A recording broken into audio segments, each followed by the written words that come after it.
People often think building an empire is not everyone's cup of tea. Maybe they are right, maybe not. Hi, this is Anshuman and welcome to Author Interview with Anshuman. Today we have Sarita Chauhan. So guys, let's welcome Ms. Sarita Chauhan, author of the book Idea to Empire. Hi Sarita. Hi Anshuman, thank you so much for the warm welcome. And thank you for joining the session. It's always a pleasure talking to you. And you're looking really beautiful. Thank you.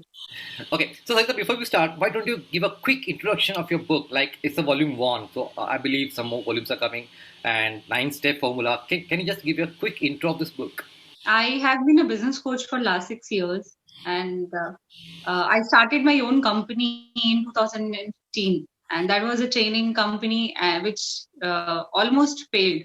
And I realized, despite we were three very experienced directors in the company, and we had knowledge, we had right kind of network, everything, and yet our first venture did not work out. And that kind of, I think that's where I realized that it's starting a business is easy, but taking it to the level where you want to is not that easy, and you require a lot of support, you require a lot of courage, you require a lot of meeting right people at right time, couple of strategies that you need. And uh, and that's when I actually started writing down my experience of working with successful businessmen and women for almost 9 years before I started my company. And I started penning it down. I realized where are the gaps, and I started my own system. You can say I wrote my own 9-step system which can help somebody succeed in business. I implemented that system in my own business that I started as an individual at that time, and it really worked well. For within 1 year I reached a stage where I was ready to share my knowledge with others, and that's when I became a coach and started teaching it. Um, while I was, teaching it to people as a business coach, I realized there's a lot more people who, who cannot do a coaching or cannot do a one-to-one program, who would rather first read a book, understand how it happens, and then they implement it, or maybe they can take the leap of faith in their business. That's where this idea of writing this book, converting that system into a book came to my mind. And I did not want it to become, just like another book that people keep in their bookshelf. So I thought I'll write it in volume so that people can follow the advice and do it, and then they can read the next volume, do it, and then there is a continuation, and it doesn't look difficult if you do like that. I mean, that's my experience. When you give all the strategy and your wisdom to somebody in one go, they cannot absorb it. But when you break it down into simple modules which people can read, understand, and follow, it becomes much simpler. So that's when I thought, I should write it in volume, and I should not just make it like any other book that people do buy but they don't read after a point of time. So that's the whole idea. If people read this entire series of where I have come up with 3 volumes, they can actually start a business from scratch. When you don't even have an idea, to a level where you can actually see your idea getting fructified, and you get, then you can implement the marketing strategies that I'll share in volume number 3 and make it really big. Wow, awesome. That so it means like one volume at a time. Finish one volume, implement it, and then go for the next volume, right? Yeah. So it reminds me of this famous dialogue from Creed, which says "one step at a time, one punch at a time," and that really works. So Yeah. yeah, that's superb. So this book is for coaches, for entrepreneurs, for side hustlers, for anyone who wants to start a business, or someone who is clueless what to do in life. Who is the target audience? Who is this book for?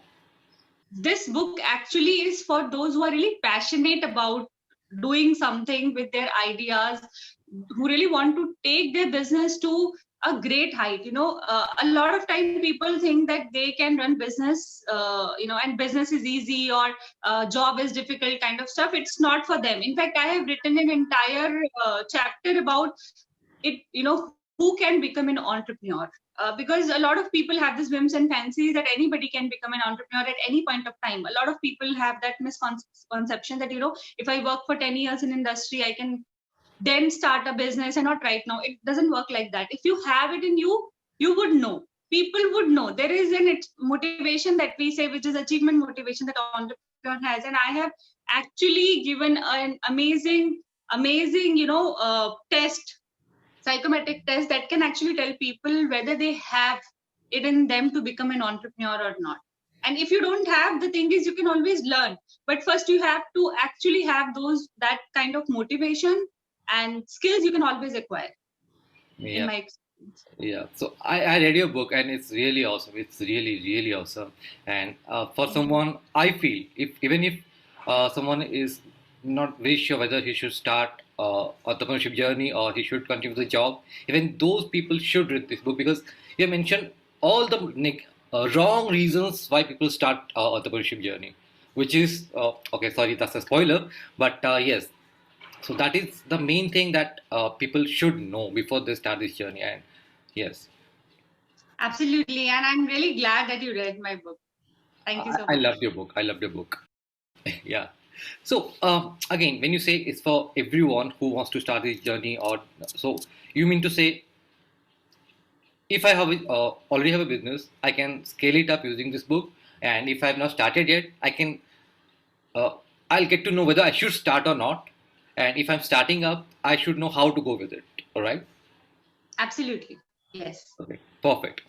So again, I'll just ask you one thing. At the starting, only you said you started one business which failed, and then you came up with all these strategies and everything. Now you're a successful coach.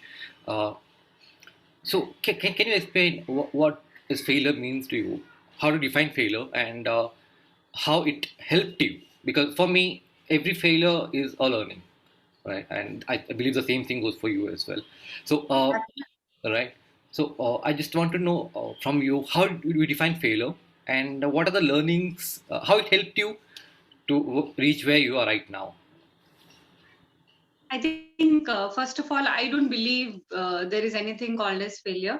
I think it's just an opportunity for you to learn better things in life. And, it's like I always say that there are no failures, there are only learnings, as you mentioned. Absolutely, yeah. Uh, yeah. However, I also feel that, when you do not succeed at something, it always gives you an opportunity to do that thing better, to learn something. It only means that there is something more that you need to learn to succeed at it. So when our company failed, I realized, we didn't lack anything in terms of strategy, whether or network or experience or knowledge. What we really lacked was communication.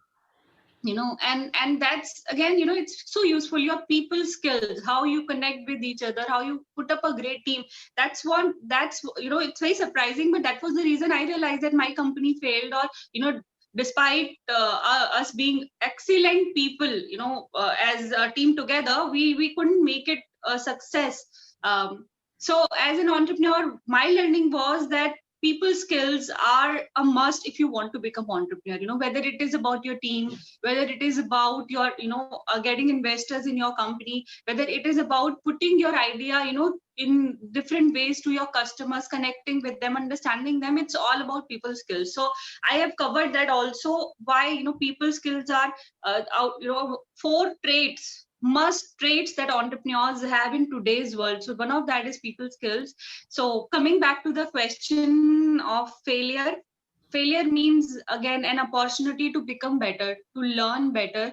And I think if you do not succeed at your first attempt, or your second attempt, or your third, or even your 10th attempt, or your 100th attempt, it doesn't mean that you have failed. It only means that you have got one more opportunity to do something better. And a lot of good things come out of failure. I think failure is beautiful. Yeah, yeah. I completely agree. Like even I say this a lot of time. I think in Urdu, insan is the Urdu word, I guess, where it means someone who makes mistake. So we are bound to make mistake, and we're not making mistake, then we're not doing anything. So that is what I believe. And you said it very well. It's a opportunity when we learn. And coming to the people skill, uh, the way you mentioned it in the book, I believe it's not only for entrepreneur, it's for everyone. Everyone, when I say everyone, is no matter you are a solopreneur, you're a side hustler, you're a freelancer for that matter, you need people skill because even if you're a freelancer or a side hustler, you talk to people like your clients, your vendors, right? So this is something really required, and that's the most important part of this thing. I believe so. Awesome, awesome. So let's get back to the writing journey because it was, you completed a book in just 5 days, and I wanted to hear about that journey. How was it? Is it your first book? So I joined this. I saw this Facebook ad, and I was intrigued to see, become author in 5 days. I have been trying to complete my, book since last 4 years almost. I have 10 other publications, but not a single solo book so far. And though I created a lot of workbooks and a lot of other, small guides and all for my coaches and clients in last 6 years, but this solo book, which was my system and which was very close to my heart, was always under construction. So when I see particular this, your ad, and I was like, okay, how is it even possible? But if it is possible, I would love to go for it. So that's the beauty of being human. I think as much as we love procrastination, we also love challenges. So when someone challenges us, we have this, ability to accept it and do it. And I have seen, more than 50% people in this world, they would always complete a challenge, and that's how I work. So when you challenged us to finish this book in 5 days, and it's technically not even 5 days, it's 3 days that we write a book. It was amazing. I think the support I got from the group and from you, I think it was so instant and so prompt, and I think the feedback and everything, I think it made it possible for me to write it. The entire journey of those 5 days was beautiful. I think I slept at 4:30 a.m. a few days, and yet I felt energetic. I felt supercharged about doing this. So it was phenomenal, honestly. Yeah, thank you. And as I said, I mean, again, I say it a lot of time. Success is never easy, so you have to put in the hard work, and you have put in the hard work, and that's the reason your book is out in technically 3 days, though it's a 5 day challenge, and day one and day five was up for something else.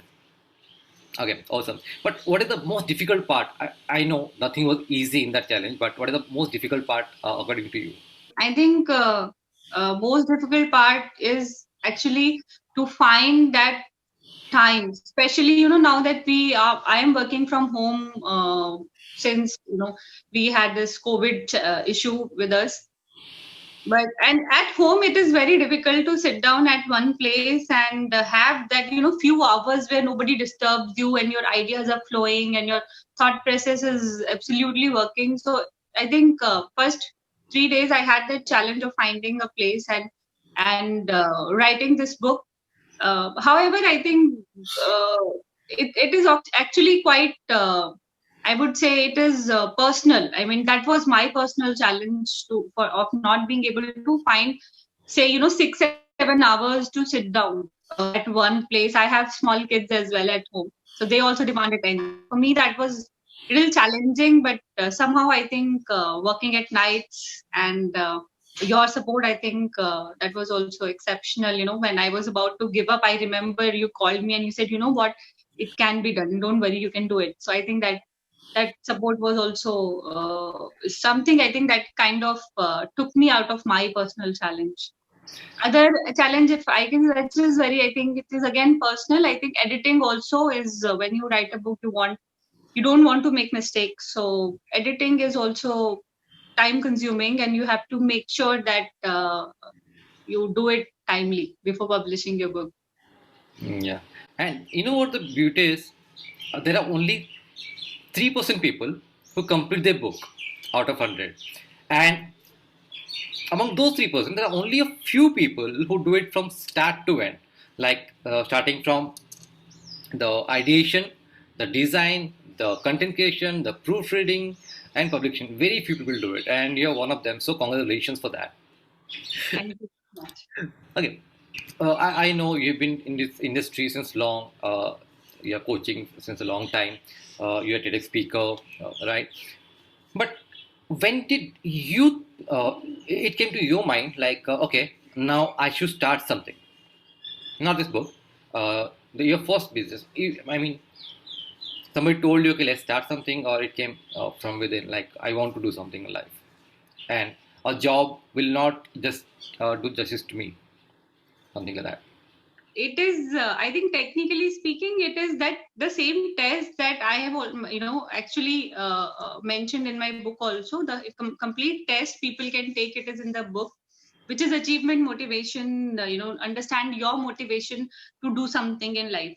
And I have been a job hopper since beginning. So I worked for 9 years in the industry, and I always worked for who's very important organizations like FICCI, CII, Stray Infrastructure Finance, which are quite established and which give you a lot of exposure.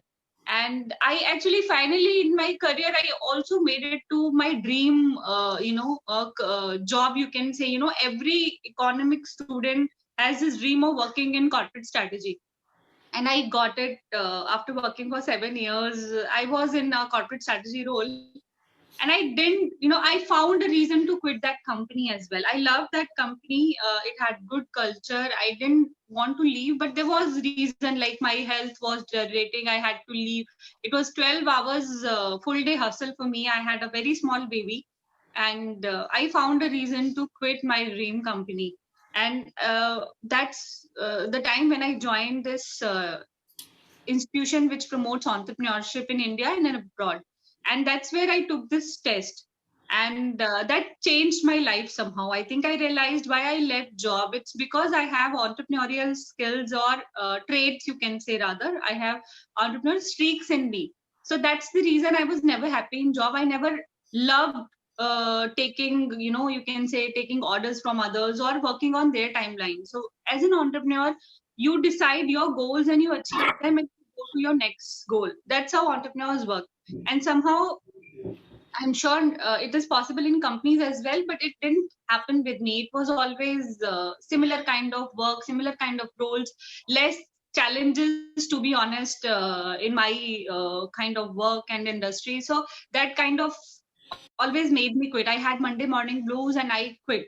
So when I took this achievement motivation test, we call it MPQ, motivational profile questionnaire, I realized my highest is my achievement motivation. And those people who have this thing highest, actually extension motivation is highest, but slightly lower than achievement, which means I would always be happy in roles where I can help others. So if your extension motivation is highest, you become social entrepreneur, you become philanthropist, you love to do things for others. So that's why people have foundations. People they only get fulfillment when they help others. So that was the turning point in my life. I realized my extension motivation is highest, and that's the reason I never worked for, I was never happy working for others. So that's when I changed my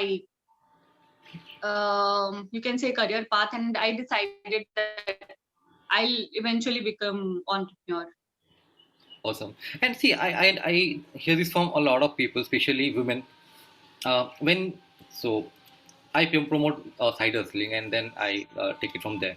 So when I talk to women, especially moms, okay, they have this thing like, okay, इतना तक तो ठीक है, but see, I have family, I have kids, and I have a lot of responsibilities. How can I do it? Now, looking at you, you're a mother of two, I guess, right? So, what do you want to tell? I mean, any advice for them? Any suggestion for them? Because I strongly believe that they can do it, and but I want a mom to say this thing to fellow moms. I think as a women, I understand that we have more challenges.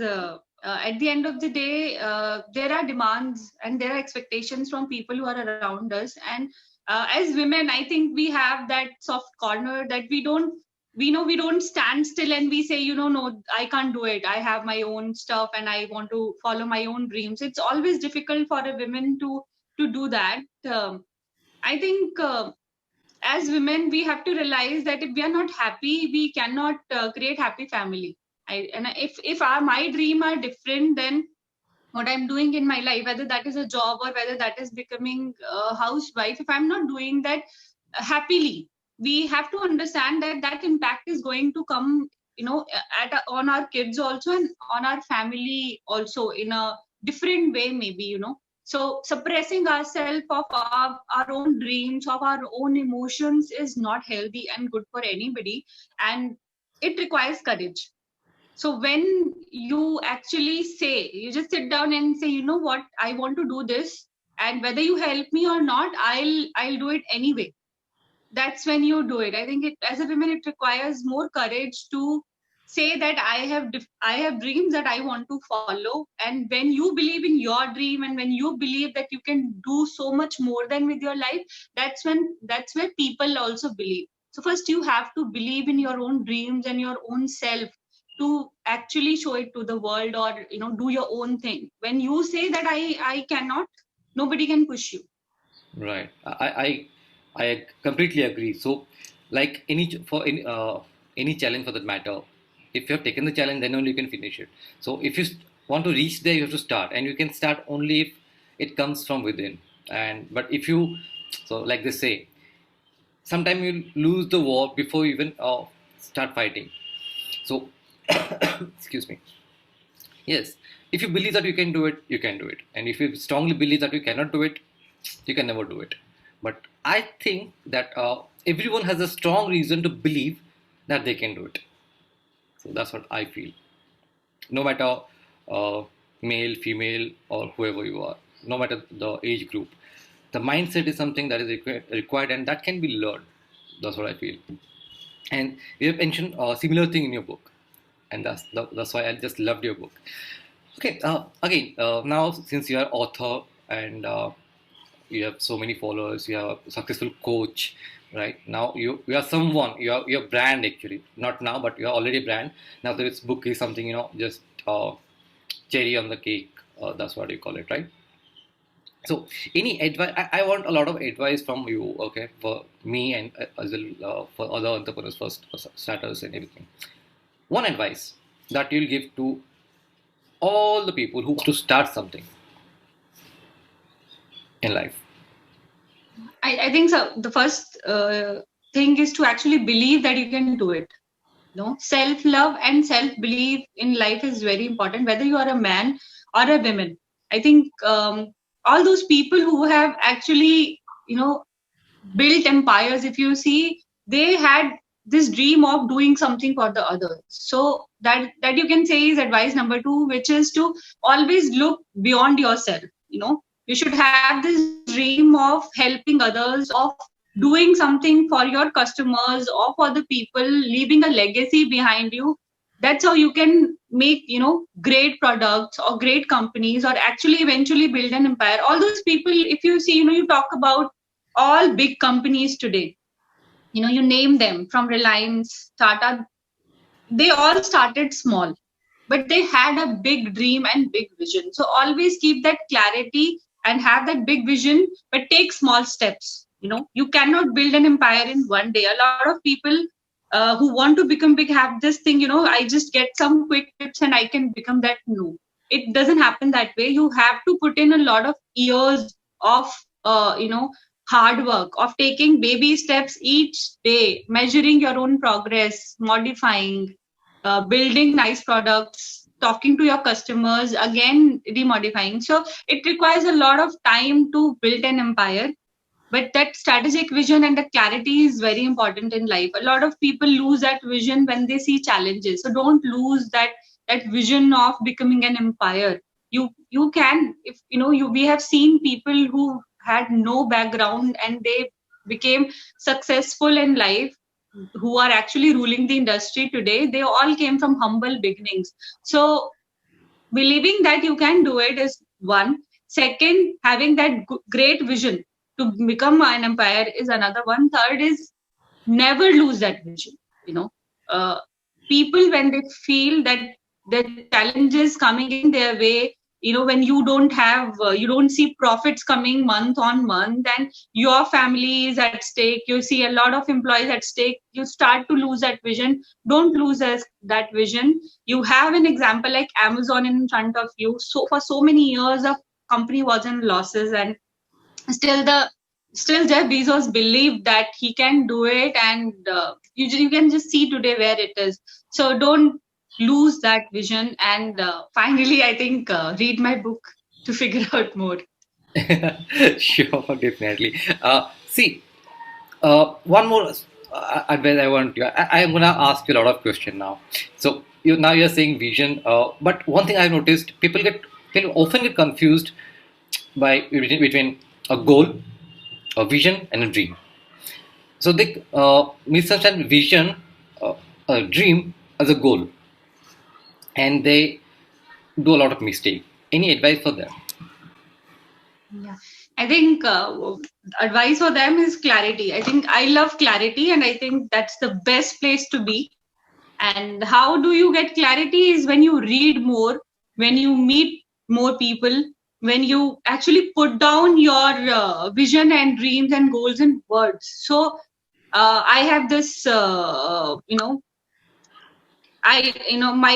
one simple strategy that I can give to people is always put your dreams and your goals in writing. I'm sure entrepreneurs do that, but I think what they don't do is to read them again and again. Okay, so make your own Bible, write down your dream, and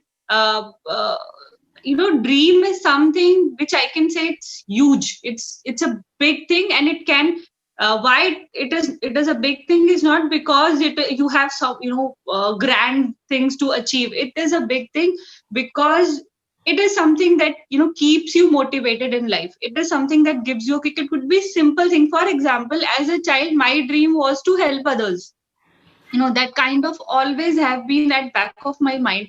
Everything that I have done in my life is because I wanted to do something for others. Today also, if you say, I think I'm all about helping others, supporting others through what I create. That came as a vision in my life. Like when I was growing up, I realized that helping others, it's a vague dream. It's a dream, but it's a vague thing. It's something that is, the dream could be to become the best speaker in the world one day. Now, if you see that it is achievable, what you have to do is make a vision. How would you actually do that? So I created a vision, okay, by starting my business and creating strategies for people who can, who really want to start their business, I can make my dream possible. So that became my vision, to actually start programs which are which are running worldwide. I become an international speaker was also one of my dreams, and I achieved it because I had always written it. I never lost focus from my my dreams, and I to make them possible, I had written my vision, and I have written my goals. So goals are those simple milestones that you will achieve, which you can measure. So if I want to become an international speaker, that's my that's my vision for my life.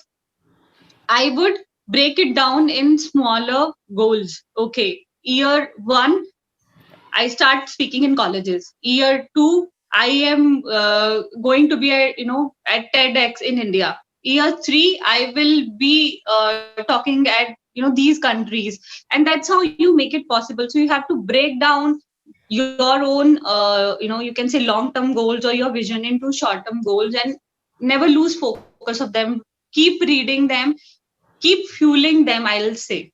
That's how you achieve them.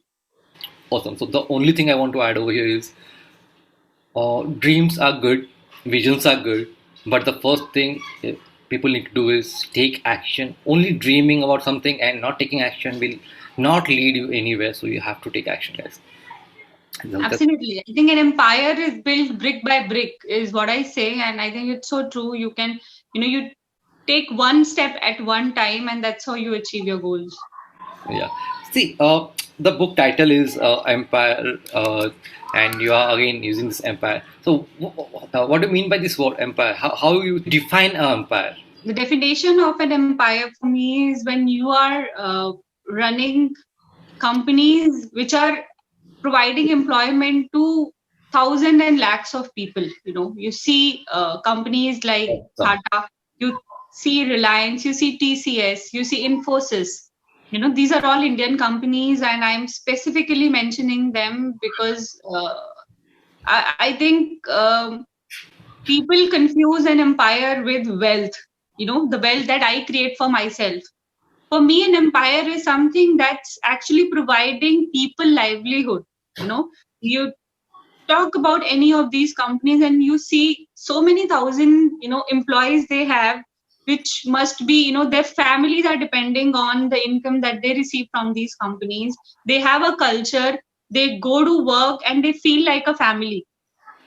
So that feeling of you being part of someone else's life, and that doesn't count in just hundreds or thousands, that counts in lakhs and millions. That's when I say that that's how you build an empire. You don't build an empire just for yourself. You create an extension of your dream for others, where they see a dream and they also make a life for themselves. Wow, that last line was so powerful. I got goosebumps. Seriously, I'm not lying. That was so powerful. So, Sarita, now the thing is, uh, this is volume one. Okay, in this book, you have mentioned a lot of reason why one should not start this journey, right? Why not to become an entrepreneur? Yeah, you have mentioned a lot of things, so I don't want to discuss everything. Obviously, I want you guys to people to go and read that book. But just one spoiler, if you don't mind. According to you, what is the one biggest mistake people do when choosing this journey, or something that you can call it's a sin? I can talk about the youngsters here. I really want to mention this point. A lot of youngsters feel that becoming entrepreneur is a cool thing. You know, if you see in colleges, they're teaching entrepreneurship, and even at school level, you see youngsters are becoming entrepreneur, and that's a very good thing. You become entrepreneur for a right reason. You have an idea, you want to convert that idea into a product, and you want to sell it and make it big. It's fine. But when you want to become an entrepreneur just because it sounds cool in your circles, it's just like a tagline people love to use these days. What, I am an entrepreneur. And then you ask them what they do, they must be just, making websites for others. That doesn't make you an entrepreneur. An entrepreneur is somebody who comes with an original idea and makes that idea into a product and then an empire. That's who actually, in my definition, is an entrepreneur. So just doing it for the sake of getting a tagline, making it cool is not. I think it's not a done thing. It's a sin. It's a sin to do it.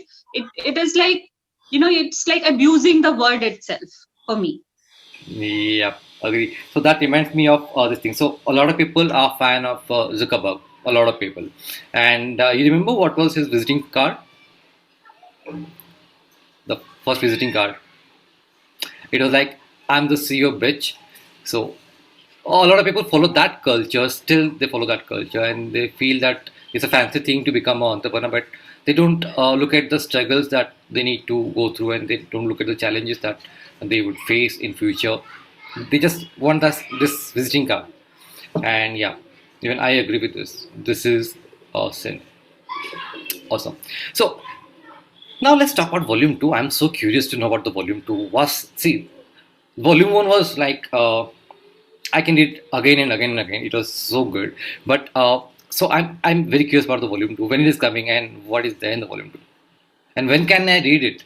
So in volume one, I have covered how to give your idea a shape. So basically, here I'm talking about whether you do not have idea or you might have a potential idea, how to make sure that that idea is going to work. I say if you build the foundation strong, that's how you can actually become big and you will never fail. That is also one thing that I would like to mention here, that this system actually makes you fail proof. So this is a very critical, very very critical step that people must follow. They have to make sure that what they're putting as an idea and as a prototype is actually a workable thing and it has a future. So how you do that is and in this book I've actually explained from the mindset to how to build a prototype. And then in upcoming volume I will be focusing on how to make that prototype into product. then how to actually work on your business plan, business model. So that is the volume number second. And in third, it will be more about marketing your product and building a good sales pipeline and all that stuff. So volume 2, I will be, it's again under construction. It will be out in another 15 days time for sure. It could be before that, but in another 15 days, the volume 2 will be out. So by first of February, first week of February, you can get the volume 2. I can read the volume 2. Yes. Awesome. I'll be waiting for that. Okay. Okay. Now, before we conclude, okay, I know we can never conclude this thing. This discussion can go on and on and on and on and on. But again, we have to respect time and we have to, conclude this meeting for now. But before that, I want, as an author, okay, I want you to suggest one thing to people who want to write a book or who think they cannot write a book. I think they should join your 5 days challenge for sure if they feel they cannot write a book. Another thing is to actually, again, just I think a lot of time we just think in our mind that something is not possible, whether it is writing a business or whether it is building a business or writing a book. So what I mean is most of the time this is in our mind that we cannot write a book, we cannot build a business. We just keep on procrastinating our own goals, our own commitment. I think it is all about leaving that sometimes this part of your brain out and just doing it. That's what I even learned in your program. You just have to leave your brain at one side which says you can't do it, and focus on the one which says you can, and you just follow that instruction and command again and again and again, and that's how you can do it. Yeah. So basically, first the attitude, okay, I can do it, and then the dedication and hard work, and third, the discipline to follow the strategy. Because again, no matter you're writing a book in 5 days or 5 years, there has to be a strategy. Without a strategy, we cannot do anything. So yeah, Absolutely. completely agree with you. I just love talking to you, Sarita. I mean, I just love it. It's nice talking to you, I think. But yeah, we have to conclude. We have to respect time. So that's it, guys. So it was Sarita, and you must. I mean, I dare you. Don't skip reading this book. If you are entrepreneur, if you're side hustler, you're a solopreneur, or whoever you are, if there is business in your mind, or if you think you're not sure whether you want to start a business or not, this book is for you. Go and read it. See you.